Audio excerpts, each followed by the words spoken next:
sin ninguna relación con nuestra afección. Ese es uno de los puntos centrales de esta filosofía. Yo lo dejo ahí, piénsenlo, llévenselo como una de las ideas de Hume. Esto ha dado mucho que hablar en el siglo XX, toda la teoría de la acción. Hume es el principio, para utilizar la terminología de la discusión contemporánea, es el primer más grande de los así llamados internalistas en teoría de la racionalidad práctica. ¿Sí? El internalismo es una expresión que utilizó un Humeano, Williams, pero eso generó una discusión enorme. Bueno, consiste en palabras más, palabras menos, no necesitamos perdernos en eso, en sostener lo que acabo de decir. Lo voy a volver a poner en otros términos, lo voy a estilizar un poquito. ¿Sí? Es decir, no hay nada como una razón para actuar. ¿Sí?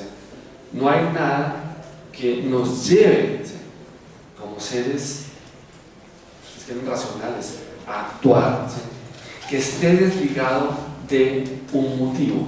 Y no hay ningún motivo que esté desligado de la afección, ¿sí?, de lo que podemos sentir como una realidad originaria en nuestro sistema de afecciones. Y esas afecciones son dependientes de el bien y el mal, que en otras palabras son el placer o el dolor, o las promesas de placer y dolor, etc. Eso se puede estilizar, eso es lo que se puede evidentemente meter en un ámbito representacional, pero de todas maneras está ligado a esa realidad afectiva. Y de ahí ese va a ser el énfasis. De manera que si en términos de Hume, un internalismo tan poderoso, cuando decimos no, pero es que yo, en contra de lo que yo deseo obtener para mi beneficio como placer, o huyendo de los temas del dolor, etcétera, etcétera, en contra de todo eso, yo puedo decir, hacer la construcción contraria, decir, mire, lo que ocurre, Hume, es, en mi caso lo que ocurre es todo lo contrario. ¿Sí? Yo me hago una idea de la, si ustedes quieren, obligación, de una obligación, una idea de una obligación, pienso que yo debo hacer así las cosas porque es benéfico a nivel inmediato por tal y tal y tal y tal, y más bien basado en esa deliberación racional muy trabajada de mi juicio, ¿sí?, influyo sobre toda mi naturaleza afectiva y la conduzco, ¿sí?, y la llevo a tal cosa. Eso es lo que realmente hago, le dice a Hume, y no al revés. Hume le dice: te estás engañando. Eso solo lo puedes comprender como bueno o malo si lo puedes de alguna manera traducir a una constitución psicológica afectiva, que es la que dice: esto me produce placer o esto me produce dolor. Y entonces va a surgir de ahí o una pasión directa o indirecta, la que sea, positiva o negativa. Y eso es lo que realmente me mueve.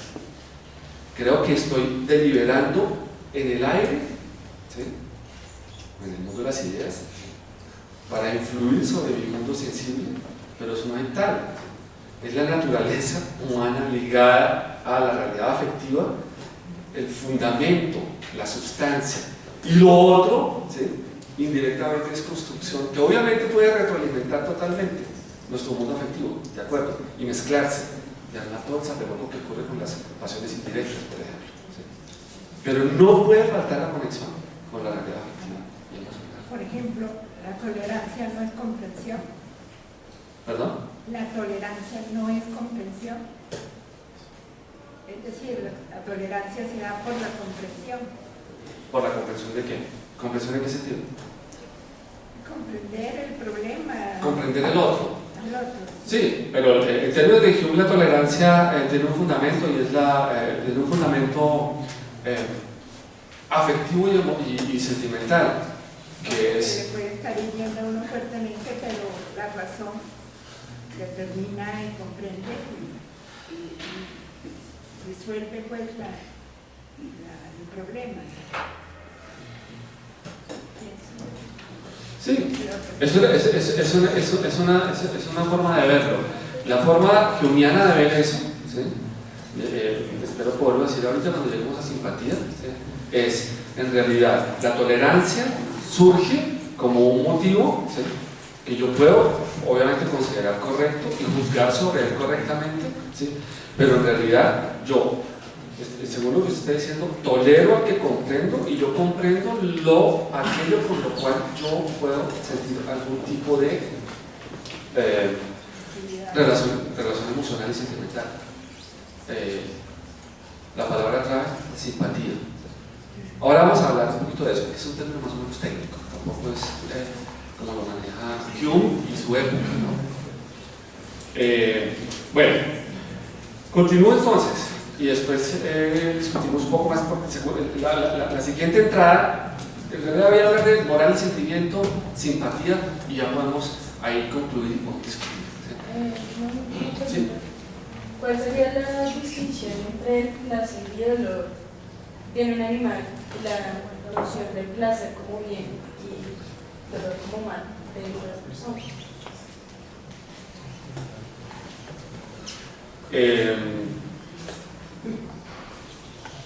Para Hume, pienso que la diferencia es una diferencia no de naturaleza, es una diferencia de grados. Fundamentalmente no sentimos un placer y un dolor diferente al de, tenemos que decirlo, animales con sistema nervioso central, etc. Pero puesto que somos seres que nos representamos el mundo, tenemos ideas, tenemos esperanzas, podemos tener una realidad afectiva y emocional tan compleja, pues el placer y el dolor también se van a complejizar, pero esa complejidad no es una diferencia esencial. ¿Sí? El placer y el dolor físico de un toro cuando lo están matando no es cualitativamente diferente al de un ser humano cuando le está pasando lo parecido, desde la perspectiva de Hume.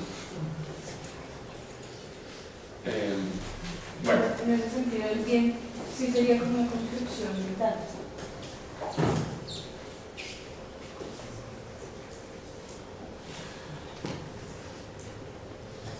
Depende, sí, ciertamente sí, pero depende de lo que entendamos por bien. O sea, el bien puede ser algo muy sofisticado también para Hume, pero en algún sentido tiene que tener algo que ver con placer y con promesa de alguna satisfacción.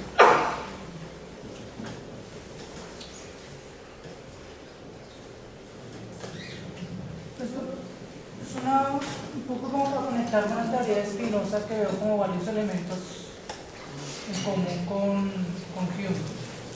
Uno de ellos, por ejemplo, es que una pasión no puede derrotar a otra pasión, sino una pasión, la razón no puede ir en contra, no puede refutar la pasión, sino que tiene que ser otra pasión, ¿sí? Contraria y bueno. Mi pregunta es más o menos como para Hume puede decirse que hay pasiones o que sean, digamos, constantes, porque digamos para Spinoza sí que sería el conatus, ¿sí? Esa fuerza que nos lleva a perseverar en la existencia. Sí, sí. De ese modo, entonces, cuando Hume dice que es preferible para mí que todo el mundo se destruya en vez de un rasgo en un dedo, o sea, Spinoza estaría de acuerdo. Pero según una cita que usted hizo, él después pasa a decir que también Hume, o sea, tampoco va en contra de la razón de decir que dar mi vida, o sea, por otra persona. Preferir ver ¿cómo se dice? Que otra persona esté mejor que yo. ¿Sí? Pero en ese punto ahí sí estaría diferenciando a Spinoza. Si existen estas pasiones en Hume que sean constantes, y una de esas puede ser, digamos, ese esfuerzo de perseverar en la existencia, eso no iría en contra, o sea, no habría pasiones que van en contra de sí mismas. ¿Y quién, o sea, cuál elegiría ahí? No, es que acuérdense que sobre la clasificación también es la clasificación según el grado de fortaleza, no en relación con la causa de la pasión. ¿Sí? Entonces hay pasiones fuertes, ¿sí? Y hay pasiones débiles, que no es lo mismo que las violentas y serenas.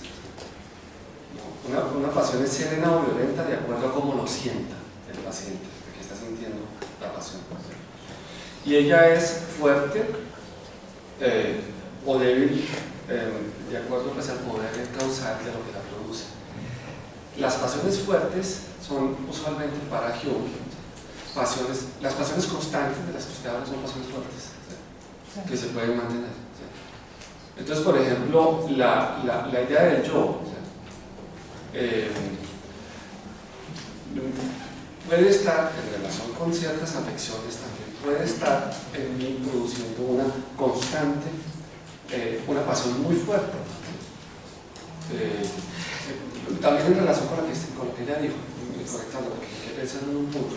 No hay que perder de vista, yo aquí no lo he mencionado, ni lo voy a mencionar, pero ahora que usted lo preguntó, no hay que perder de vista que para Hume es muy importante la imaginación, ¿sí?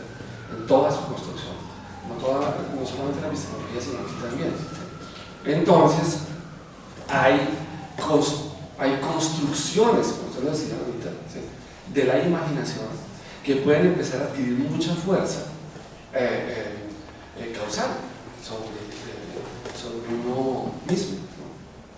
Entonces, eso es central, ¿sí? O sea que la imaginación se podría transformar en algún sentido como o generar algún sentido de pasión.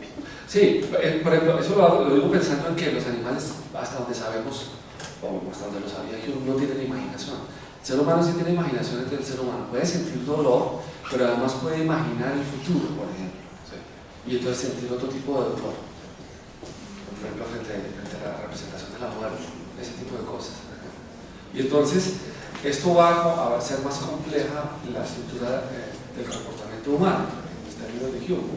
No solamente tenemos impresiones simples de sensación y de reflexión, sino que, bueno, en parte de eso lo que son las de reflexión, estas se empiezan a correlacionar con ideas de la imaginación.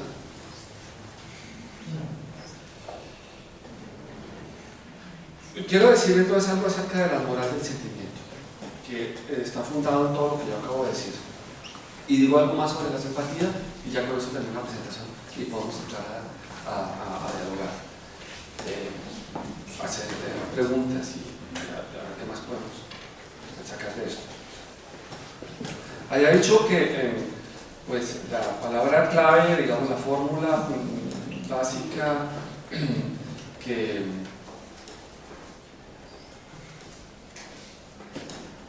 empleó Hume fue que las distinciones morales no se derivan de la razón sino del sentimiento.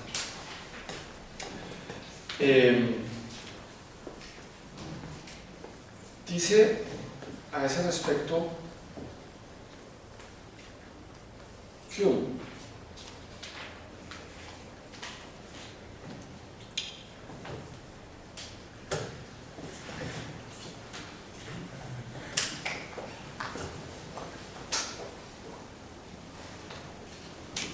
dado que la moral influye en las acciones, dado que la moral y las valoraciones morales influye en las acciones y las afecciones, se sigue que no podrá derivarse de la razón. ¿Por qué? Ese argumento está basado en la teoría de la pasión, de la relación, en el escepticismo de la racionalidad práctica, ¿sí? Porque, como hemos dicho, la sola razón por sí misma no puede hacer nada, ¿sí? No tiene ninguna influencia. Si la razón no tiene ninguna influencia, pero la moral sí tiene influencia sobre nosotros, entonces la moral tiene que ver con la razón. El fundamento de la moral está en otro lado. La moral suscita las pasiones y produce o impide las acciones, pero la razón es de suyo absolutamente impotente en este caso particular. Luego, las reglas de moralidad no son conclusiones de nuestra razón. Ese es como el argumento que está basado en toda la interpretación de la naturaleza afectiva, el carácter afectivo de la acción. La razón por su parte es totalmente inactiva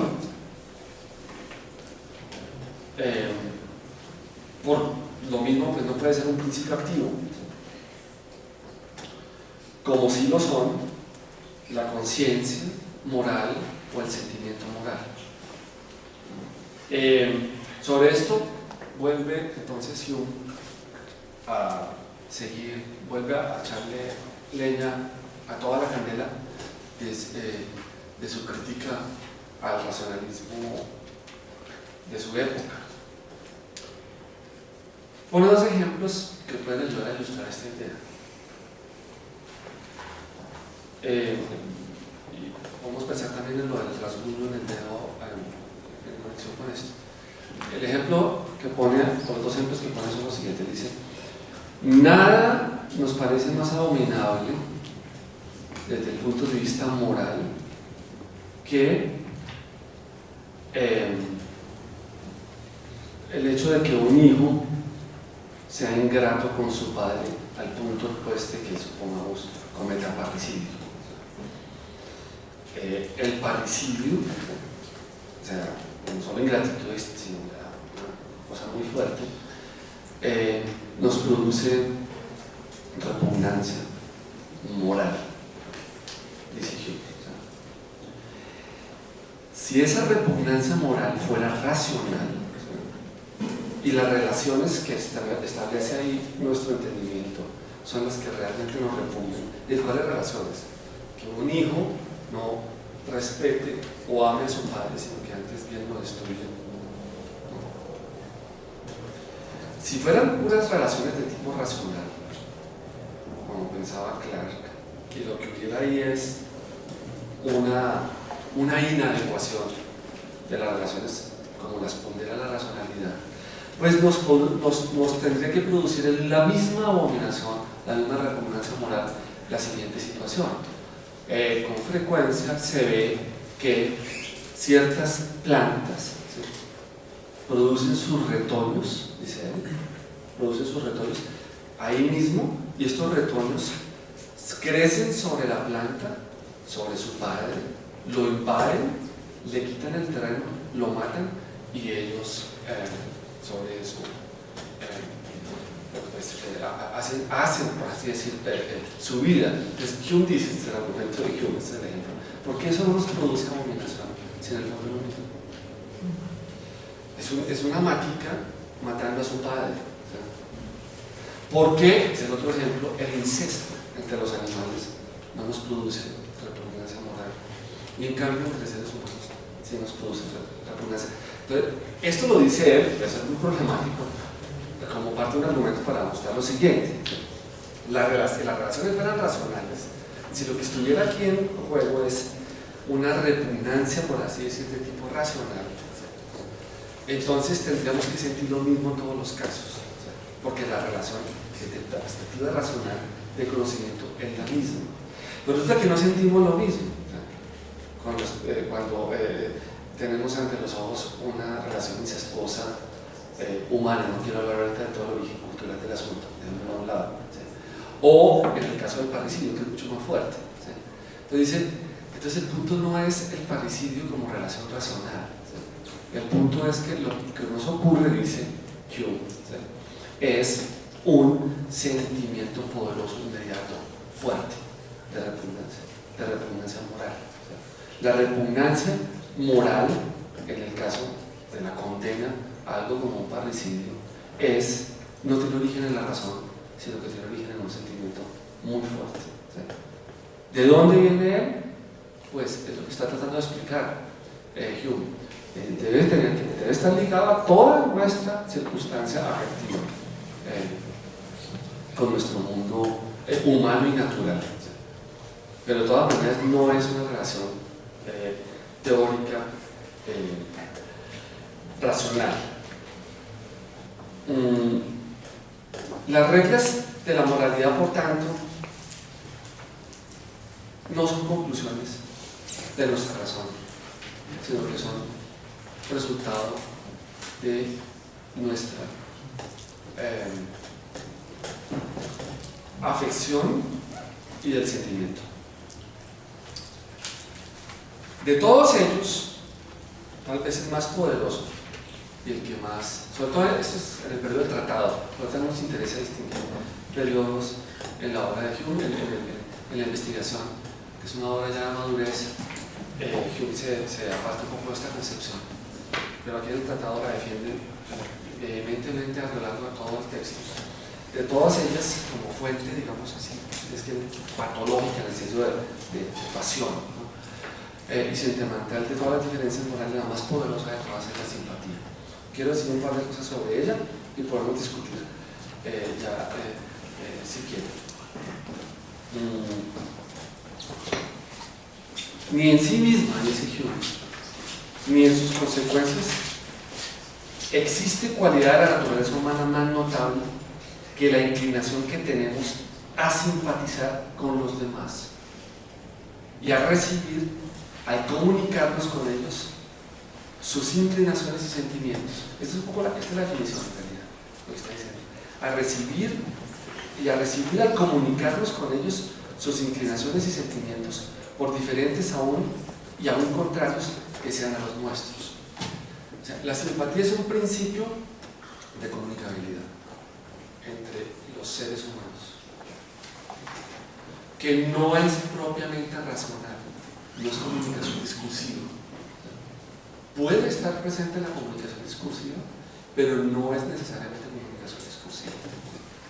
Dice, fíjense cómo lo pone: comunicarnos con ellos sus inclinaciones y sentimientos por diferentes y aún contrarios que sean a los nuestros. Y a renglón seguido pone varios ejemplos, como lo que uno siente al mirar a otro y siente aprobación también de sus gestos. Habla de una interpretación de esa comunicación gestual. Es una cuestión. Hume está aquí pensando, está tratando de capturar una idea, una intuición muy interesante, ¿sí? muy fuerte, según la cual hay un principio de comunicabilidad no racional. No está diciendo que no se pueda traducir en términos racionales, ¿sí? Pero hay un principio de comunicabilidad que no es fundamentalmente racional, que es lo que constituye como el tejido de la sociabilidad y por tanto de la moralidad. Hume piensa que al dar con esta idea dio con el principio sentimental y afectivo más determinante para las distinciones morales, para establecer las distinciones morales.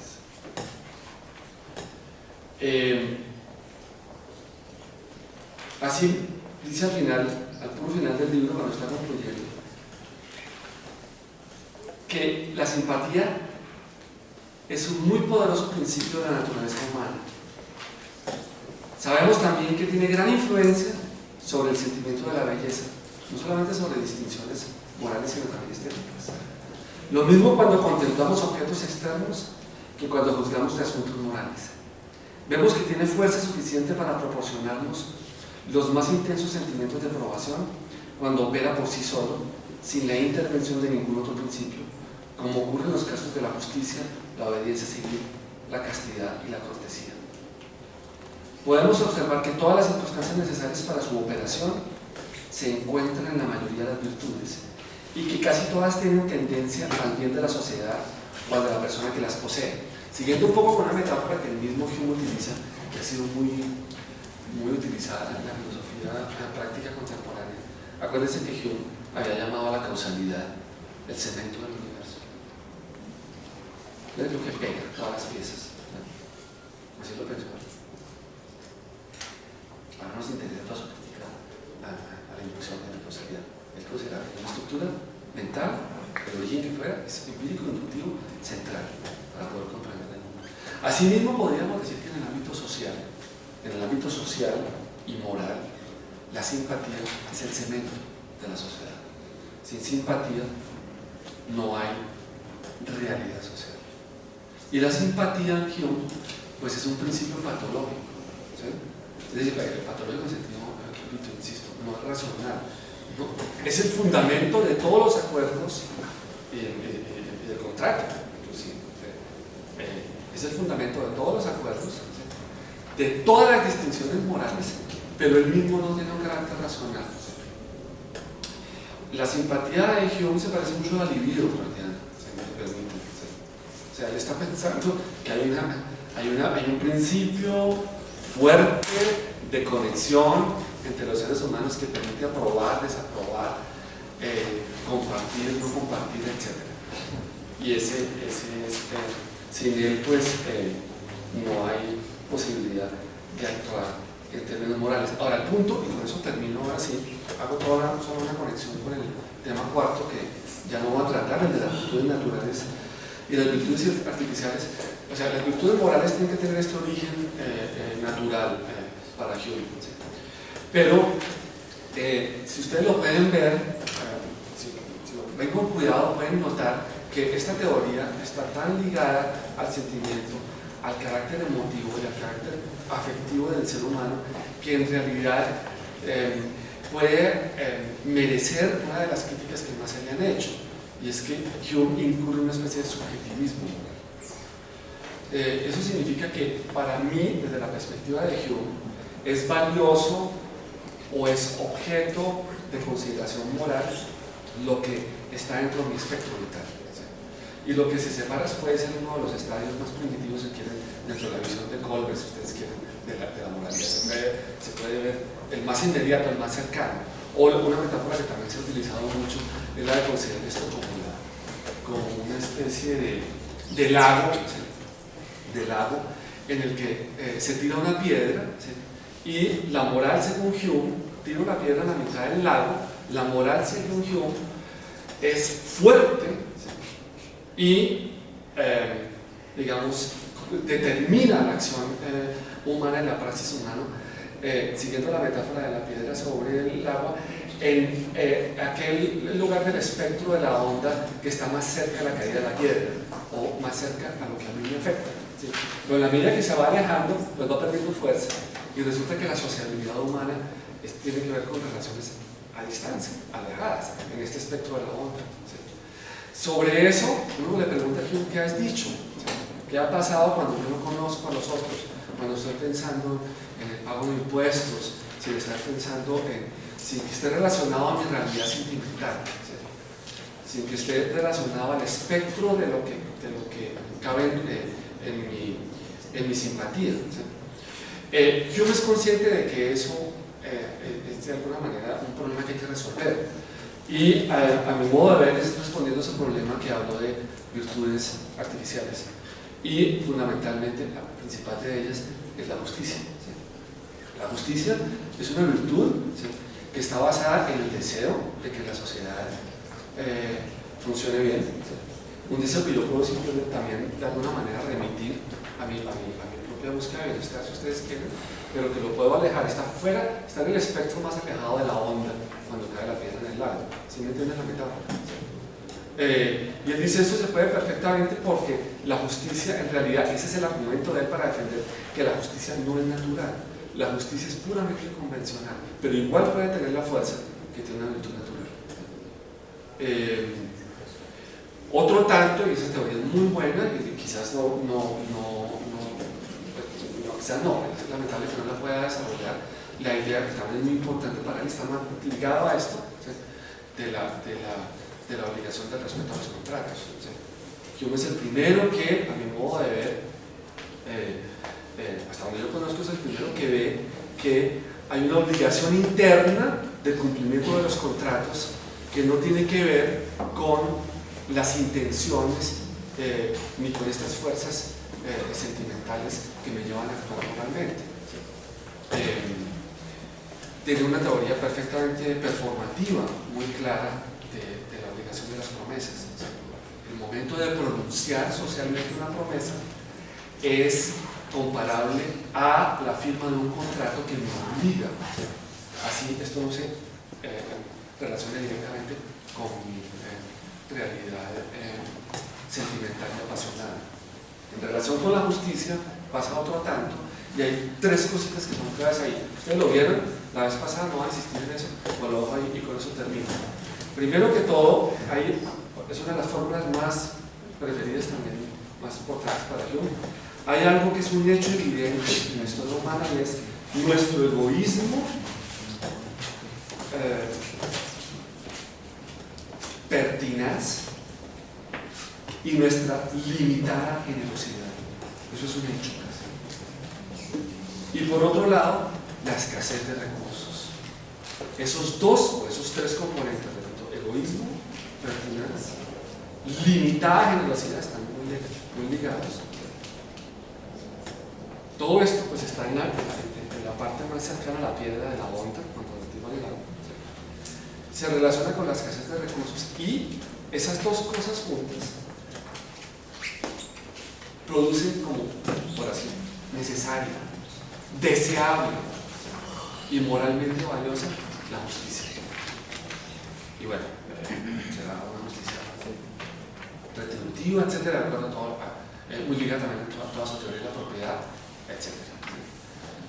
Bueno, pienso que esas son como las ideas centrales que yo quería transmitirles sobre la filosofía moral de Hume. Traté de ponerlas lo más sencillo que se pudiera. Son ideas muy simples. La idea, su conexión con la racionalidad en el sentido instrumental, su conexión con la naturaleza afectiva del hombre, que es la que realmente lo mueve a actuar, y ahí esto debe ser tenido como base para comprender que el fundamento de la moral es el sentimiento. De las distinciones morales es el sentimiento y no la razón. Entonces,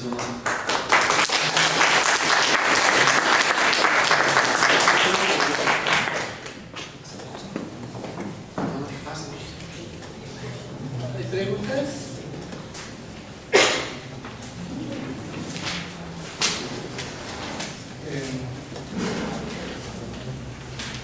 Bueno, estaba pensando en cómo no se puede anteponer la razón ante una pasión, esta cosa ahí. Y lo que se me ocurre es, por ejemplo, la creencia en Dios. Uno a Dios le realmente por miedo a Dios, o por amor. Yo creo que en nuestro caso, más bien. Entonces, si uno cree en Dios por miedo a Dios o por miedo a la religión, bueno, después, mediante la experimentación, se va dando cuenta que los argumentos que supuestamente sostienen la existencia de Dios no son correctos, y entonces va refutándolos sistemáticamente hasta que llega a la conclusión de que creer en Dios es un error. ¿Ahí qué pasó? Ahí no fue la razón claro. abriendo una pasión. Sí. No,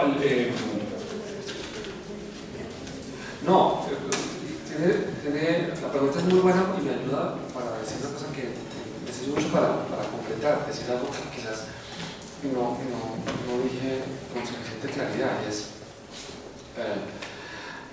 vamos a decirlo así, la razón es para Hume fundamentalmente teórica y es una facultad de evaluar creencias para ver cuáles son verdaderas, cuáles son falsas, etc.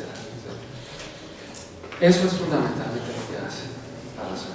Entonces, en el caso de la creencia en Dios, esa evaluación o esa creencia puede tener su historia. En mi vida personal, ¿sí? A veces tomé por verdadero eso, a veces no lo tomé por verdadero, después revisé mi creencia, empecé a tomar por verdadero. Y eso, desde el punto de vista de la creencia, desde un punto de vista puramente epistemológico, la puedo evaluar, desechar todo lo que usted quiera, ¿sí? Y no pasa nada. Es la razón la que la evalúa. Pero entonces la pasión, sí, la verdad es algo así, no, cuando yo lo veo así, cuando usted la evalúa como creencia, digamos, por razones que sea, acepta la existencia de Dios, por las razones que sea, rechaza la existencia de Dios. Eso es lo que hace racionalmente. Eso no tiene por qué afectar su pasión, su naturaleza afectiva. ¿Sí? Cuando considera la creencia como ella misma, desde un punto de vista racional, eso es todo lo que hace. Hay un caso en donde como lo dije, se pueden colisionar o pueden intrincarse, y es cuando tiene que ver con lo que usted quiere preguntar, es cuando yo tengo una afección hacia algo y no tengo una afección, un deseo muy poderoso hacia algo. Yo quiero ahorita, apenas se acaba esta clase, salir para Miami, no sé, a solearme. Entonces, lo que pasa ahí, según Hume, es, primero, tiene que asesorarse de que Miami existe. Eso se puede. Segundo, la segunda cláusula, los medios son los expeditos. ¿Qué va a hacer? ¿A qué hora es que le llegan a Miami? A las 8 de la noche no pueden. Entonces, hay un punto donde la afección, el deseo colisionan con la racionalidad instrumental. Ese es el único caso. ¿Sí? Del resto, no tienen por qué colisionar. ¿Se me explico? Sí, ahora sí, por ejemplo, en el ejemplo que yo. Bueno, y entonces, para ser, perdón, humeanamente consecuente, según Hume, lo voy a poner bien fuerte, entonces alguien de ustedes me dice ahorita, no, mire, lo que pasa, profesor, es que ya van a ser las 8. A las 8 es imposible llegar a Miami ahorita. Segundo, no que usted tenga plata. No de contar con los medios para hacer eso. Entonces, ¿por qué no más bien no cambia de deseo, de objeto del deseo? Y me he hecho un rollo. Y todo yo, supongamos que yo cambio el objeto del deseo. Está bien, entonces no me voy a poner sino que me voy para la hamburguesería. Eso es como más realista. Tengo los medios, etcétera, etcétera. Según Hume, usted, lo que me convenció de cambiar el deseo, no fue la razón la que convenció a mis deseos, sino que un deseo desplazó a otro deseo. La razón no hizo nada. La razón simplemente le dijo, o usted me dijo, ¿sabe que la primera es irracional? Déjelo, no más. Pero yo cambié este deseo por otro deseo. O sea, bajó uno y puse otro. En el caso del ejemplo, podríamos decir entonces que la pasión está como en el placer por la verdad, en este caso. Entonces, uno desea es la verdad y pues mediante la razón encuentra la verdad, por ejemplo, en cuanto a la existencia de Dios. Y listo, y se saca una conclusión, pero desde esta pasión por la verdad. Si es un objeto de la voluntad, si es que yo lo estaba entendiendo mal. Yo le estaba entendiendo la creencia en Dios como objeto como una creencia en términos puramente epistemológicos, perdón que hable así de la creencia en Dios. ¿Sí? Pero si usted lo está hablando, como está diciendo, como objeto de la voluntad, es distinto. ¿Sí me entiende? Una cosa es el objeto de una creencia y otra cosa es el objeto de la voluntad. El objeto de la voluntad es lo que yo quiero alcanzar para mí en la práctica. ¿Sí? De ahí el ejemplo de ir a Miami. ¿Sí? O de comerme una hamburguesa. ¿Sí? Dios, pues claro, para usted puede ser un objeto de la voluntad. Entonces, para usted Dios es importante porque puede ser la promesa de una vida futura. Usualmente es eso. ¿Sí? Entonces eso lo puede. No, ahí está relacionado con algunos deseos. O sea, yo estaba entendiendo, estaba entendiendo distinto. Estaba entendiendo mal a usted. Estaba entendiendo que quería poner un ejemplo de cuando una creencia en sentido epistemológico puede afectar a la voluntad, pero me está diciendo. Dios no existe, entonces. No sabemos. Me refería a que. No me hace indicar que no. Pero me refería a que entonces la creencia es puramente pasional. En ese sentido, empíricamente es imposible abordarla, entonces, pues tiene que ser pasional, ¿no? Porque no. Y más por el miedo a lo que hablamos. Entonces. Eso, cuando mediante la razón se destruye esa idea, de pronto lo que está detrás es en este sentido, pues la pasión por la verdad, por ejemplo, para que no vayan contravía con las situaciones siempre. Sí.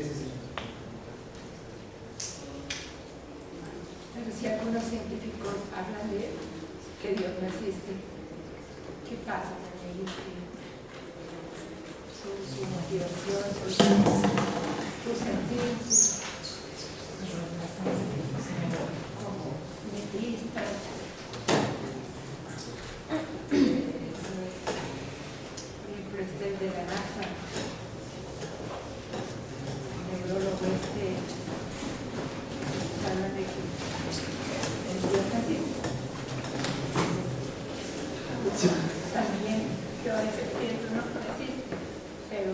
decaído, decaído. Sí, lo que pues están queriendo decir, si les entiendo a ustedes dos, es que la creencia en Dios tiene un componente volitivo fuerte, no tanto meditativo. Es decir, es la perspectiva de un ateo. La gente cree en Dios porque le da miedo a morirse. Entonces hay una afección, hay una pasión ahí. La gente no cree en Dios porque quiere resolver un problema sobre la realidad del mundo o el conocimiento del mundo. Es la visión pero en el fondo también la suya, es porque si dejo de creer en Dios entonces me decaigo. Sí, es eso. No quisiera decaer, no quisiera sentir. Exacto, ¿no? Pues, que de verdad no existe. Que es pura evolución, nada y que va a estar evolucionando.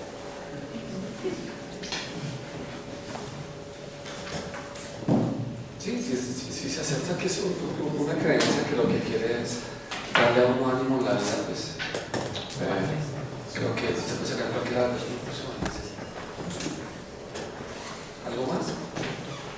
Hume considera en algún momento la posibilidad de dos pasiones de igual fuerza, digamos muy fuertes causalmente, porque estaba pensando, están esas dos pasiones y que sean dos pasiones, digamos dos deseos de igual fuerza causal, que son incompatibles entre sí, o que las únicas acciones que me pueden llevar a satisfacer esos deseos son incompatibles entre sí. O sea, puedo satisfacer un deseo o el otro, pero no los dos al tiempo. ¿Cuál sería el criterio para elegir la acción a llevar a cabo ahí, teniendo en cuenta que las dos pasiones son igualmente fuertes?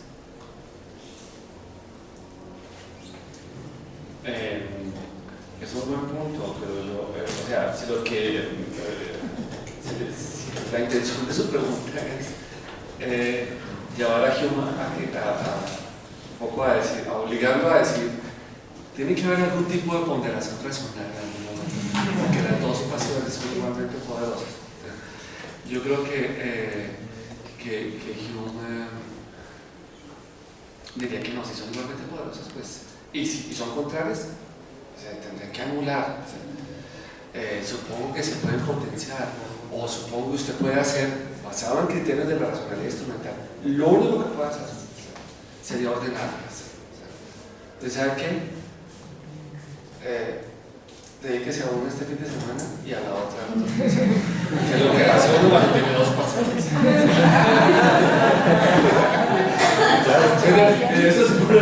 Eso es pura racionalidad instrumental. Pero no puede ser, es lo máximo que puede hacer. Si eso es ponderar, pues eso es lo que hace.